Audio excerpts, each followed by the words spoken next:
तो दोस्तों आज हम फिर से आपके लिए लेकर आए हैं देश दुनिया की सभी ताजा बड़ी खबरें। फटाफट एक एक कर विस्तार से आज आपको बताएंगे, तो वीडियो को अंत तक जरूर देखें। दोस्तों पहली खबर में आपको बता दें कि बिल्किस बानो के समर्थन में उतरे असदुद्दीन ओवैसी, प्रधानमंत्री मोदी पर निशाना साधकर 11 आरोपियों को दोबारा से जेल में डालने की ओवैसी ने की मांग। भाजपा को लग सकता है झटका। वहीं आपको बताएंगे दोस्तों की राहुल गांधी ने प्रधानमंत्री मोदी पर बोला तीखा हमला, कहा मित्रों को देश बेचना ही तानाशाह का एजेंडा। वहीं आपको बताएंगे दोस्तों की मनीष सिसोदिया की बड़ी मुश्किलें, देश छोड़ने पर मनीष सिसोदिया की लगी रोक, सीबीआई ने जारी किया लुकआउट नोटिस, कभी भी हो सकते हैं मनीष सिसोदिया गिरफ्तार। वहीं आपको बताएंगे दोस्तों की आम आदमी पार्टी के समर्थन में आई महबूबा मुफ्ती, बोली बीजेपी के दुष्प्रचार में शामिल है कांग्रेस पार्टी। वहीं आपको बताएंगे दोस्तों की कांग्रेस नेता सिद्धरमैया पर अंडा फेंकने वाला बीजेपी आरएसएस का निकला कार्यकर्ता, कांग्रेस ने तस्वीर की जारी।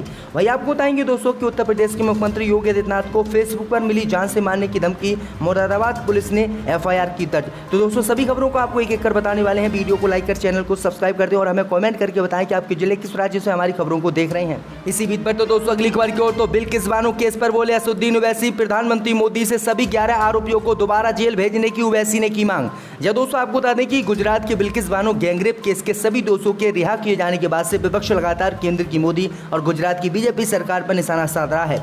इसी कड़ी में एआईएमएम के अध्यक्ष असदुद्दीन ओवैसी ने जमकर केंद्र की मोदी सरकार पर निशाना साधा और कानूनी व्यवस्था पर सवाल उठाए। इसके साथ ही उन्होंने प्रधानमंत्री मोदी से सभी 11 लोगों को वापस जेल भेजने की अपील की है। असदुद्दीन ओवैसी ने कहा कि ये बहुत ही दुख की बात है कि हम आज़ादी का अमृत महोत्सव मना रहे हैं, लेकिन बिल्किस बानो कहती हैं कि उनके जख्म ताज़ा हो गए हैं, न्याय पर मेरा भरोसा कम हो गया है। प्रधानमंत्री को बताना होगा कि अब क्या किया जाएगा। रिव्यू कमेटी बनी है जिसमें 5 सदस्य बीजेपी के थे। ट्रायल कोर्ट के जज ने कहा था कि उन्हें रिहा नहीं किया जाना चाहिए। 50% आबादी क्या संदेश देना चाहती है। उन्होंने कहा कि थोड़ी देर के लिए ये भूल जाइए कि वह मुस्लिम महिला है। मान लीजिए वह हिंदू महिला होती या ईसाई महिला होती या फिर सिख महिला होती, तो क्या बीजेपी वाले इस तरह की कार्रवाई करते? क्या बीजेपी वाले 11 लोगों को छोड़ते? तो ये बड़ी अपडेट आई दोस्तों। असदुद्दीन ओवैसी ने ये बड़ी बातें की हैं और बिल्किस बानो का रेप करने वाले सभी 11 आरोपियों को प्रधानमंत्री मोदी से दोबारा जेल भेजने की मांग की है। अब देखते हैं बीजेपी इस पर क्या एक्शन लेती है।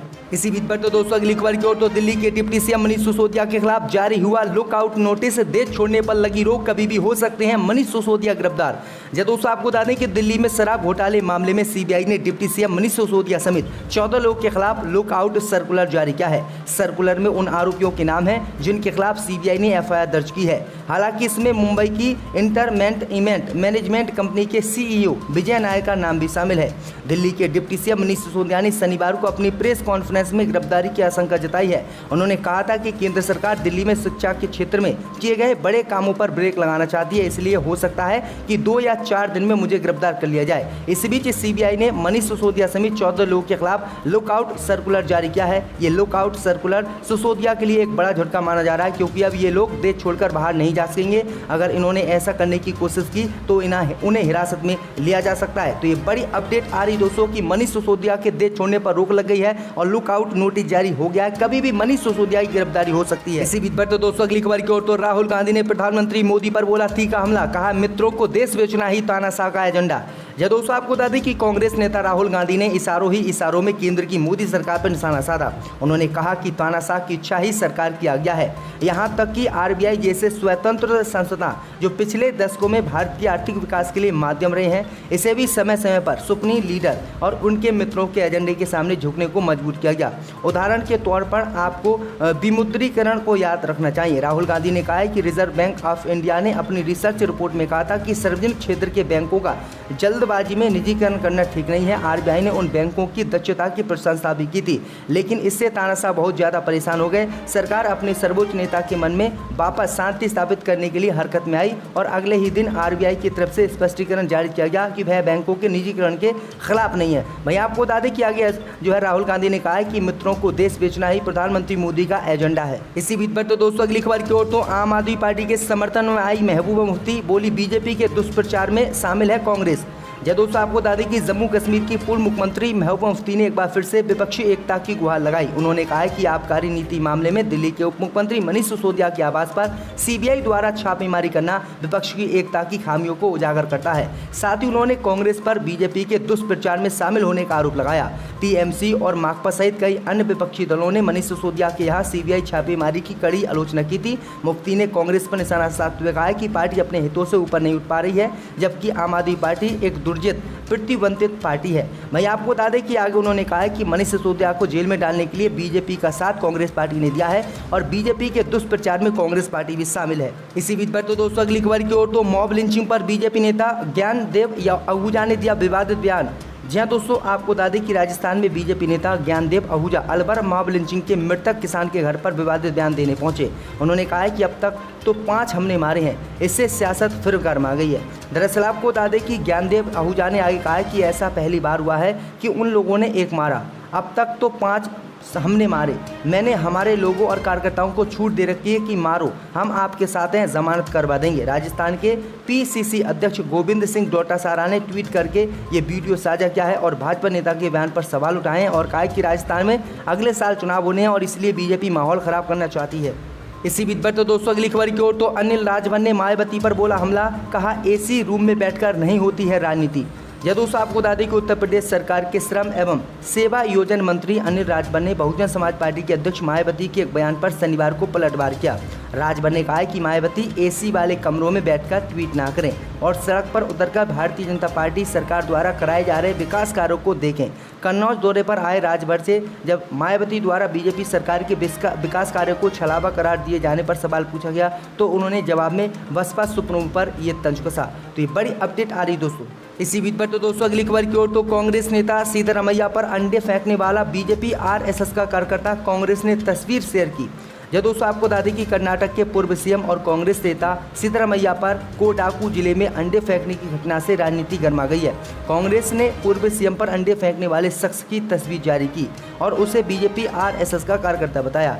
एक तस्वीर में आरोपी कोडागू जिले के बीजेपी विधायक अपाचू रंजन के साथ देखा जा रहा है। आरोपी भगवा गमछा पहने हैं और विधायक के साथ खड़ा है, जबकि दूसरी तस्वीर में वह आरएसएस के गणवेश में है। बता दें कि 18 अगस्त को पूर्व सीएम सिद्धरमैया का कोडागू जिले के दौरे पर पहुंचे थे। यहां उन्होंने बारिश के कारण हुए नुकसान का जायजा लिया और लोगों की समस्याएं सुनी थी। इस दौरान बीजेपी कार्यकर्ताओं ने सिद्धरमैया के काफिले को रोकने की कोशिश की और उन्हें काले झंडे दिखाए थे। एक शख्स ने पूर्व सीएम की कार पर अंडे भी फेंके थे।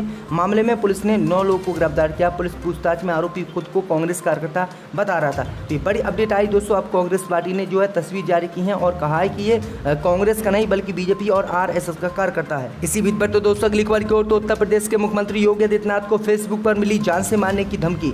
जब दोस्तों आपको बता दें कि उत्तर प्रदेश के मुख्यमंत्री योगी आदित्यनाथ को धमकी देने के साथ 2 करोड़ रुपए का इनाम देने का फेसबुक पोस्ट सामने आने पर सनसनी उत्तर प्रदेश में फैल गई है। मुरादाबाद पुलिस के नाम से फेसबुक पेज पर बने अकाउंट से यह धमकी दी गई है। एक महिला ने मुरादाबाद पुलिस को ट्विटर के जरिए इस फेसबुक पोस्ट की जानकारी दी। अब इस मामले में अकाउंट से जुड़ी डिटेल मांगी जा रही है। मैं आपको बता दें कि इस पोस्ट के बारे में आयुषी माहेश्वरी नाम की महिला ने पुलिस को ये बात अवगत कराई थी। लेकिन आपको बता दें कि अब खबर सामने निकल कर आई दोस्तों कि जिस फेसबुक अकाउंट से योगी आदित्यनाथ को जान से मारने की धमकी गई थी वो अकाउंट आत्म प्रकाश पंडित के नाम से बना हुआ है। भाई आपको बता दें कि साइबर सेल ने इसकी कई इमेज भी निकाली हैं, जिस पर मुरादाबाद जिले के डीएम का फोटो भी है, योगी आदित्यनाथ का फोटो भी है, पाकिस्तान के पूर्व पीएम इमरान खान का फोटो है और पाकिस्तानी झंडे को डीपी यानी डिस्प्ले पिक्चर पर लगाया गया है। तो ये बड़ी अपडेट आ रही दोस्तों कि योगी आदित्यनाथ को जान से मारने की धमकी देने वाला मुस्लिम नहीं बल्कि हिंदू शख्स निकला है। इसी बीच पर तो दोस्तों अगली खबर की ओर तो मनीष सिसोदिया पर शिकंजे के बीच बोले कन्हैया कुमार, विपक्ष का गला घोटने के लिए सीबीआई का इस्तेमाल किया जा रहा है। यह दोस्तों आपको बता दें कि दिल्ली में नई आबकारी नीति में भ्रष्टाचार के आरोपों में सीबीआई उप मुख्यमंत्री मनीष सिसोदिया के ठिकानों पर लगातार छापेमारी कर रही है।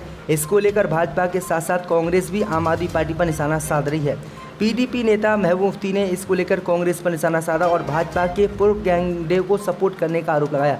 इस बीच कांग्रेस नेता कन्हैया कुमार ने शनिवार को केंद्र सरकार पर विपक्ष का गला घोटने के लिए सीबीआई के दुरुपयोग का आरोप लगाया है। कन्हैया यहां पूर्व प्रधानमंत्री स्वर्गीय राजीव गांधी की जयंती के अवसर पर कांग्रेस द्वारा आयोजित एक समारोह में हिस्सा लेने गए थे। एक सवाल के जवाब में उन्होंने कहा कि सीबीआई जैसी जांच एजेंसियां देश की रक्षा के लिए है, लेकिन वर्तमान में भाजपा के नेतृत्व वाली केंद्र सरकार अपनी कुर्सी बचाने के लिए इसका दुरुपयोग कर रही है। विपक्ष का गला घोटने के लिए सीबीआई का इस्तेमाल किया जा रहा है। आज सत्ता का केंद्रीकरण हो रहा है। उन्होंने कहा कि राष्ट्र निर्माण में कई लोगों के योगदान के इतिहास को मिटाने का प्रयास किया जा रहा है, इसलिए हमारे इतिहास को याद रखना, हमें आज़ादी कैसे मिली ये याद रखना बहुत ज़रूरी हो जाता है। प्रधानमंत्री के रूप में राजीव गांधी ने अपनी ही सरकार की आलोचना करने का साहस किया जब उन्होंने कहा कि दिल्ली से भेजा गया 1 रुपया लाभार्थी तक पहुँचने पर छटकर कुछ पैसे रह जाता है। तो ये बड़ी अपडेट आ रही दोस्तों कि कन्हैया कुमार भी अब जो है आम आदमी पार्टी के मनीष सिसोदिया के समर्थन में है। डाउन जारी है। without any thought, चाय पे चर्चा। without any vision,